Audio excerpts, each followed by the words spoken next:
Praise the Lord. प्रभु आप सबको आशीषों से भरे। ये कितना अच्छा जगह पे हम लोग आए हैं, पहुँचे हैं। हम और एक भाई हैं, उनके साथ मैं यहाँ पे आया हूँ कि सोचा कि परमेश्वर का वचन को बाँटें, क्योंकि ये जगह जो परमेश्वर ने इतने सुंदर तैयार किया है, हम लोग आनंद होते हैं।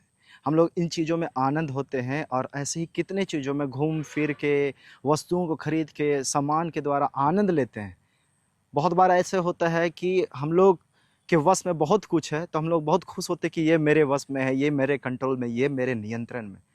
एक वचन इसी तरीके से बाइबल क्या कहता है, एक मसीहों को, एक आत्मिक व्यक्तियों के बारे में क्या कहता है वचन। लूका 10 का 20 में, तो भी इससे आनंदित मत हो कि आत्मा तुम्हारे वश में है, परंतु इससे आनंदित हो कि तुम्हारे नाम स्वर्ग पर लिखे हैं। तो इस बात से आनंदित रहिए कि मेरा नाम उस स्वर्ग में होना चाहिए। अब स्वर्ग में जाने के लिए हमारा स्वभाव कैसा हो? प्रभु को प्रसन्न करने वाला होना चाहिए, पवित्रता में होना चाहिए। प्रभु प्रसन्न है या नहीं है हमसे? क्या हम प्रभु की इच्छा को पूरा कर रहे हैं? क्या उसकी मर्जी के अनुसार हम चलते हैं या हम अपनी मर्जी करते हैं? मान लेते हैं कि सब कुछ विश्वास इतना तक है कि इस पहाड़ से कहे, जो आप पीछे देख रहे हैं, कि समुद्र में जा पड़े, पानी में जा पड़े तो पड़ जाएगा, इतना विश्वास। लेकिन प्रेम नहीं रखें तो ठनठनाता हुआ पीतल, झनझनाती हुई झांझ। बाइबल पहला यूहन्ना 4 का 7 और 8 में भी इसी बात को कहता है कि परमेश्वर प्रेम है। जो अपने भाइयों से प्रेम नहीं रखता है तो वो परमेश्वर को नहीं जानता है, जब लोगों से प्रेम ही नहीं रखे। इतना तक कि दुष्ट आत्मा वश में है, इतना तक कि विश्वास है कि पहाड़ से क्या समुद्र में जा पड़, ये हो जाएगा, सब कुछ है, लेकिन प्रेम नहीं। मतलब यीशु मसीह का जैसा स्वभाव अगर हमारा नहीं है तो वो आनंद का क्या फ़ायदा कि प्रभु हमसे प्रसन्न नहीं है, लोग हमसे प्रसन्न हैं, सब चीज़ें हो रहा है, चमत्कार हो रहा, मिरेकल हो रहा, लेकिन प्रभु क्या कहता है? इस बात से आनंदित मत रहो। किससे आनंदित रहो? कि तुम्हारा नाम उस जीवन की पुस्तक में है। तो इस बात को समझिए कि वाक़ई में प्रभु कैसे लोगों को ढूँढ रहा है, ऐसे लोगों को जो आत्मा और सच्चाई से उसकी आराधना करें। प्रभु ऐसे लोगों की ओर ध्यान देता है और बोलता है कि तुम मेरे वचन पे चल रहे हो कि नहीं? जो परमेश्वर की इच्छा को पूरा करते हैं कि नहीं? इसलिए लिखा है, प्रभु मैंने तेरे नाम से भविष्यवाणी की, दुष्ट आत्माओं को निकाला, रोगियों को चंगा किया, ये सब कुछ किया, लेकिन हे कुकर्म करने वाले, मैं तुझे नहीं पहचानता, नहीं जानता। प्रभु क्या चाहता है? आपको स्वर्ग में ले जाना चाहता है। नरक शैतान और शैतान के दूतों के लिए बनाया गया है, मनुष्यों के लिए नहीं बनाया गया है। परमेश्वर चाहता है कि आप अपना मन को फिराएँ, पवित्रता में चलें, और इस बात से नहीं कि यहाँ पे ये हो जा रहा है, वहाँ मिरेकल, ये मिरेकल, वो मिरेकल। आनंदित रहिए, लेकिन क्या आप प्रभु को प्रसन्न कर पा रहे हैं?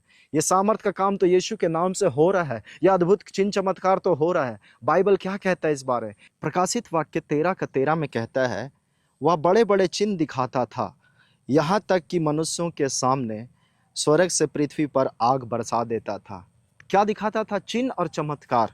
तो इस बात को जान लीजिए कि बड़े-बड़े चिन्ह चमत्कार दिखाना कोई ये नहीं है कि उसमें हम डूब जाएँ कि नहीं, वो परमेश्वर ही कर रहा। परखो कि परमेश्वर की ओर से है या नहीं, जाँचो। चिन्ह चमत्कार के पीछे मत भागो। आसमान के चिन्ह चमत्कार को देख के विस्मित मत हो जाओ, घबराओ मत।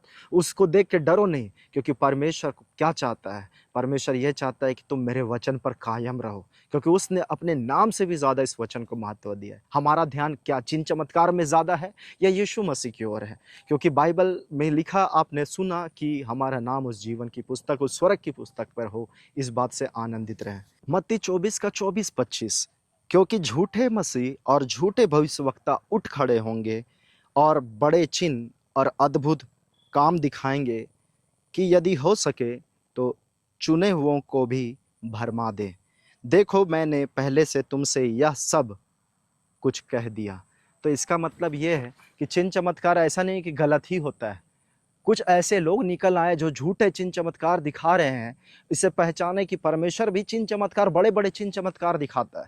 लेकिन यहाँ पे हमने जब सुना है कि वो झूठे मसीह और झूठे भविष्यवक्ता उठ खड़े होंगे, चिन्ह चमत्कार दिखाएँगे, वो उठ खड़े होंगे, बड़े-बड़े चिन्ह और अद्भुत काम, इतना तक कि चुना हुआ लोग भी भरमा दिए जाएँ। तो आप सावधान रहिए, चिन्ह चमत्कार नहीं, पवित्र आत्मा के फलों को देखें। उनके वचन क्या बाइबल की बातों से है? क्या वो बाइबल के अनुसार उसका जीवन है? जो सिखाते हैं, जो भविष्यवक्ता हैं, जो शिक्षक हैं, जो अगुवे हैं और जो सच में सच्चे मसीह हैं, तो इसको गौर करिए।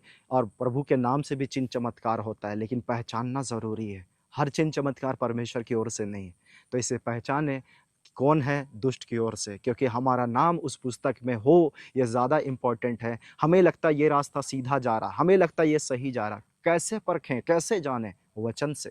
परमेश्वर का जीवित वचन को आप जानेंगे तो ऑटोमेटिक आप परख सकते हैं कि कौन सच्चा है, कौन झूठा है, और इसके चलते आप सत्य के अनुसार चल पाएँगे और सत्य तुम्हें स्वतंत्र करेगा। सत्य को नहीं जानेंगे तो स्वतंत्र नहीं रहेंगे। आज सत्य को जानने का बहुत ज़रूरत है। इस बाइबल को लोग पढ़ेंगे तो सत्य को जानेंगे। आलसी मत बनिए, प्रभु की संगति कीजिए, बाइबल की संगति कीजिए। मैं विश्वास करता हूँ कि आप उस परमेश्वर के साथ रहना चाहते हैं, लेकिन अपने कामों पर ध्यान दीजिए कि प्रभु आपसे क्या चाहता है। ये जीवन का पुस्तक है, समझिए, एक हमारे लिए, कि परमेश्वर और मनुष्य के बीच में ये पुस्तक, ये बाइबल दिया गया ताकि लोग इसे पढ़ें और प्रभु की इच्छा को पूरा कर सके उसके अनुसार कार्य करके। मैं विश्वास करता हूँ कि इस वचन से आपने सीखा है और इसके अनुसार आप कार्य भी करेंगे। Praise the Lord. प्रभु आप सबको आशीषों से भरे।